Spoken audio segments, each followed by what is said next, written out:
Hello friends, કેમ છો? I hope કે તમે બધા એકદમ મજામાં હશો. બધાને જય માતાજી, જય શ્રી કૃષ્ણ. ને આજે આપણે બનાવવાના એક બેનની કોમેન્ટ હતી કે તમે ચિકન કરી બનાવો, તો ચાલો આજે બનાવીએ આપણે ચિકન કરી. તેના માટે મેં મસાલા લઈ લીધા છે. આદુ લસણની પેસ્ટ, પછી આખા મસાલા છે બધા, એક કરે ડુંગળી છે, ટમેટું, આમાં છે ચિકન, આમાં છે મસાલા, હળદર, ધાણા જીરું પાવડર ને રેડ ચીલી પાવડર. તો મેં જેટલું માપ જોતું હતું એ પ્રમાણે લીધું છે. તો ચાલો બનાવવાનું ચાલુ કરીએ. તો ચાલો મસાલાનું છે ને આપણે પાણી નાખીને આવી રીતના બધા પેસ્ટ કરી નાખવાનું છે મસ્ત મજાનો.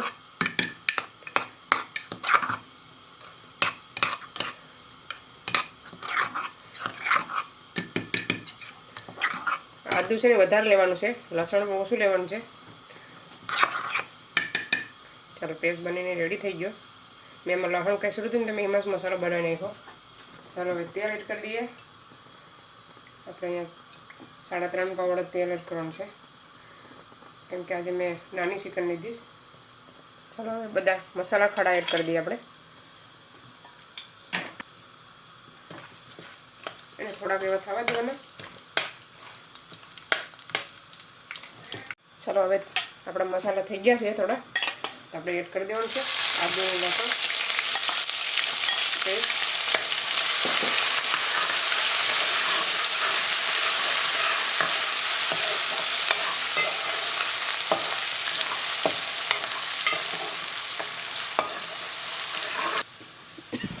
તો ચાલો આપણું આદુ લસણ બધું એકદમ રેડી થઈ ગયું છે. હવે નાખવાનું છે ડુંગળી સુકેલી, એને પાકવા દેવાની થોડીક વાર.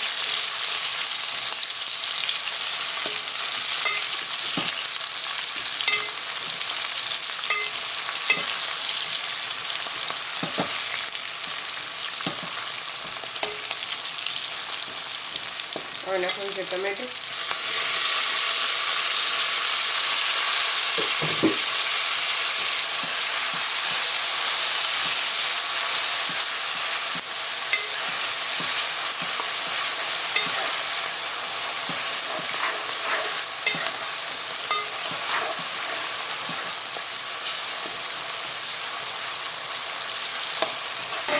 ચાલો હવે એડ કરવાનું છે મસાલા બધી બનાવવાનું રહેશે એટલે મસાલો એડ કરી દેવાનો.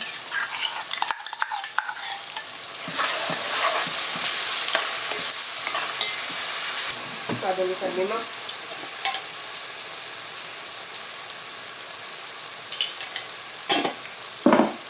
બધાને મિક્સ કરીને પાકવા દેવાનું છે થોડીક વાર. ચાલો પછી થોડીક વાર પછી બતાવવા.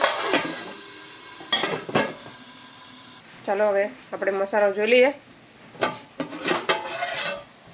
અડધો મસાલો શેકાઈ ગયો તો આપણે ચિકન નાખી દઈએ. આપણે અડધો શેકાઈ જાય ને એમાં ચિકન નાખી દેવાનું. બરાબર ધોઈ નાખીશ મસ્ત મજાનું. હવે નાખવાનું છે એક બટેટું નાનું એવું, ગ્રેવી જાડી કરવા માટે. થોડોક એવો ગેસ રાખવાનો ખાસ, પછી એને કરી નાખવાનું છે મિક્સ.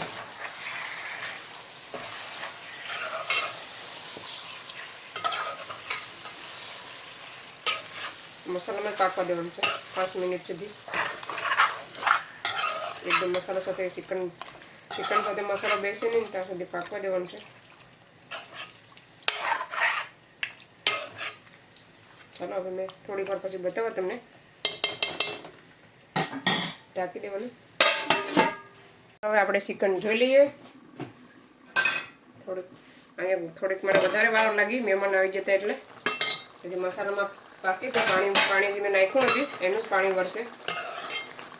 જ્યાં મને પાકવા દેવાનું છે મસ્ત મજાનું. બધું પાણી સુકાઈ જાય પછી આપણે પાણી નાખવાનું છે થોડુંક એવું. ચાલો હવે આપણે શાક જોઈ લઈએ એકવાર. તો જોઈ શકો છો મસાલામાં એકદમ આપણું શાક મસાલાવાળું બની ગયું છે. મસાલા સાથે આમે તમે રોટલી કે રોટલા કે બ્રેડ સાથે શાક ખાઈ શકો. ફેરવી નાખો. આપણે ગ્રેવીવાળું બનાવવાનું છે એટલે આપણે પાણી એડ કરવાનું છે. તો આવી રીતના પણ તમે એકદમ મસ્ત બની ગયું છે. આવી રીતના તમે ખાઈ શકો ડ્રાય. એ પણ સરસ લાગે. ચલો હવે એટલે પાણી એડ કરી દેવાનું, જોઈએ એ પ્રમાણે. ચલો 2 ગ્લાસ ઉપર લેવાનું છે.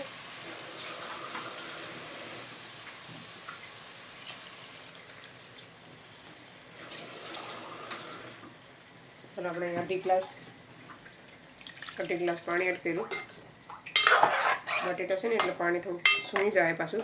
ગેસ ફાસ્ટ કરીને ઢાંકી દેવાનું. તો ચાલો પાકી જાય પછી બતાવવા રેસીપી. તો ચાલો ફ્રેન્ડ્સ, આપણે હવે એકવાર શાક જોઈ લઈએ. આપણે રેસીપી બનીને રેડી થવા આવી છે. તો ચાલો ખોલીએ.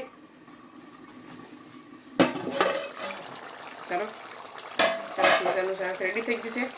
હવે બંધ કરી દેવાનું ગેસ, કેમ કે બટેટા છે ને તો આવ જાડી સૂઈ જાય, ગ્રેવી આવ જાડી થઈ જાય. હવે આપણે ગરમ મસાલો એડ કરી દેવાનો, પછી લીલા ધાણા,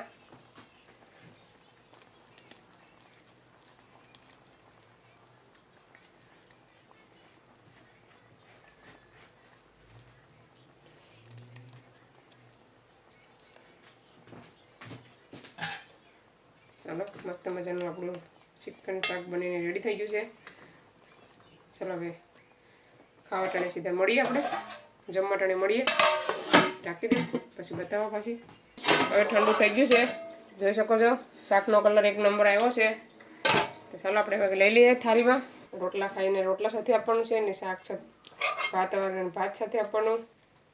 ચાલો બધા આવી જાઓ જમવા.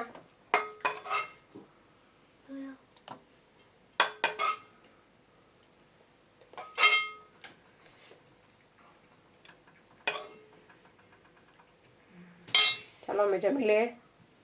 હેલો ફ્રેન્ડ્સ, તો હવે અમે જમીને રેડી થઈ ગયા છે મસ્ત મજાના. ને ચિકન કરી એક નંબર બની હતી. અમે જમી લીધું. તો હવે નેક્સ્ટ કમેન્ટ કરજો કે શું બનાવીએ. આવડશે તો બનાવશું જરૂરથી. અમે બનાવી મેં ચિકન કરી બનાવી, તમે પણ ઘરે ટ્રાય કરજો એકવાર ચોક્કસ જરૂરથી. તો મસ્ત બનશે. તો ચાલો હવે આ વિડીયોને અહીંયા શેર કરીએ. તમને અમારો વિડીયો કેવો લાગ્યો, સારો લાગ્યો હોય તો લાઇક કરો, શેર કરો, સબસ્ક્રાઈબ કરો. મળીશું નવા વિડીયોમાં. ત્યાં સુધી બાય બાય, જય શ્રી કૃષ્ણ.